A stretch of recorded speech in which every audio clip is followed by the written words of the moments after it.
Hello, we are Hellyer-Riggs and Sandra Hellyer-Riggs, and our presentation is entitled Overcoming Egocentric and Sociocentric Thought, From Knowledge to Commitment in Critical Thinking. For the purposes of this paper, we will define critical thinking as awareness of biases, especially of egocentric and sociocentric thought, and most importantly, as recognition of the costs in real historical situations of such thought.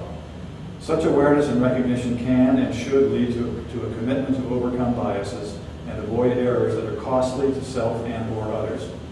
Critical thinking, then, is thinking for moral agency. McPeck made a powerful point for us. McPeck stated that critical thinking is best fostered in the context of what we think of as a liberal education. Familiarity with a variety of types of material and of thinking from an array of disciplines is required, McPeck contended, if critical thinking is to develop. A key question, then, is what kinds of knowledge and understanding are likely to have the most universal value? Agreeing with McPeck, we believe that the disciplines or content areas involved in the courses we will speak about here are promising ones for encouraging students to think critically. The first author teaches a general education course that is part of the core curriculum of a small private university. This course focuses on modernizing in contemporary Europe. In the author's version of the course, egocentric and sociocentric thinking are made explicit themes from the start. From Columbus's landing on Hispaniola, through the long history of imperialism, nationalism, and war, to social Darwinism, racism, and the Holocaust, European sociocentric tendency to regard members of other groups as less than human is examined. The consequences of egocentric and sociocentric thinking are evident. The European Union is looked at and evaluated as a collective attempt to get beyond such thinking and to approach the reality of contemporary international relations differently.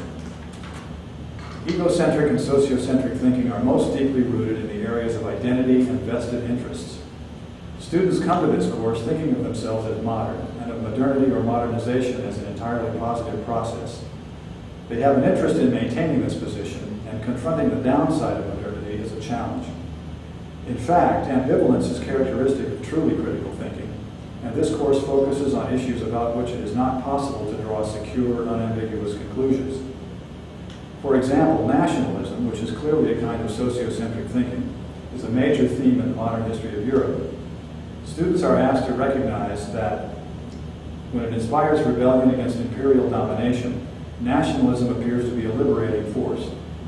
However, the same idea that a nation or people should be governed by its own political state has sometimes led to ethnic cleansing and genocide.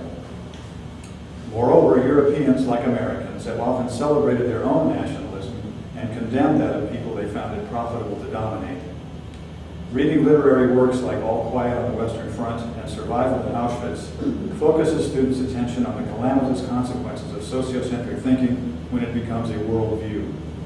The course poses the problem of egocentric and sociocentric thinking in a powerful way. Students are moved toward what Hofstadter called moral agency. In this course, the students' best opportunities to practice critical thinking come toward the end, when we read T.R. Reid's The United States of Europe. Having looked at the European Union as Europe's attempt to overcome the consequences of centuries of sociocentric thinking, we read and evaluate Reid's argument that the EU is, in many ways, superior to the United States and destined to replace the U.S. as the world's moral and economic leader. Like a number of other scholars and commentators, Reid emphasized Europe's choice to develop and exercise soft power, as opposed to the hard military power possessed and exercised by the U.S. Reid also argued that the EU, by many measures, provides a better life for its citizens than does the U.S. Most students reflexively reject Reid's comparison and give ready-made reasons for doing so. As their culminating assignment for the most recent edition of the course, however, the students were challenged to write an essay, including a reflection section, in which they presented and argued for criteria by which to judge societies, and then sought evidence related to those criteria. Criteria such as life expectancy, healthy life expectancy, infant mortality, diversity, policies for supporting families, voter enfranchisement, and others were presented by students. Having chosen such criteria for judging the quality of societies, students were in a position to look at and evaluate the wealth of relevant information that is readily available. Most students were surprised to find the U.S. well behind most EU members on indices that they, the students, had chosen as the most important. Both the philosophical choice of criteria and the search for information relevant to those criteria are key components of real critical thinking. The students had thought critically about the values that ought to dominate thinking about society and the problems that ought to be solved. In the process, they had gone far beyond reflexive defense of their own identity and interests. I teach educational psychology courses at a large public institution, and the content of the courses I teach is ideal for exploring ideas and sharing impressions. One key element to encourage students to think critically, I feel, is to create a safe place in the classroom to engage in critical self-reflection as students consider where their views and impressions may have originated. Moving from egocentric and sociocentric thinking to critical thinking is a continual process of being challenged by new information and finding oneself in a new place in which one has to take stock of current knowledge before moving on to gain new knowledge. Students come to class with sociocentric assumptions about a lot of issues that I cover in our lifespan development course. One example of student sociocentric thinking that I encountered in a recent section of the course was their conviction that the United States, being a wealthy nation, has low infant mortality rates compared to other developed countries. The results of a poll that I took on the first day of class indicated that students thought that the United States has healthy babies with relatively low infant mortality rates because we have all the advantages of advanced medical care, that almost all moms get prenatal care, deliver their babies at a hospital with their doctor present, and have very few complications. The students were asked to explore how they arrived at their answers to the poll questions. All students admitted that their answers were based on what they thought they knew about prenatal care in our society. Once students read the exercise, or read the content on infant mortality from the text, researched the information online, and discussed their findings with their peers, they realized that they were incorrect in many of their views on infant mortality in the United States. Students began to move from their egocentric, sociocentric thinking to more critical thinking when they were challenged by their findings. They were forced to think about their inferences and assumptions based on the new information they had gathered. New information forced them to question their investment in a certain identity and certain perceived interests.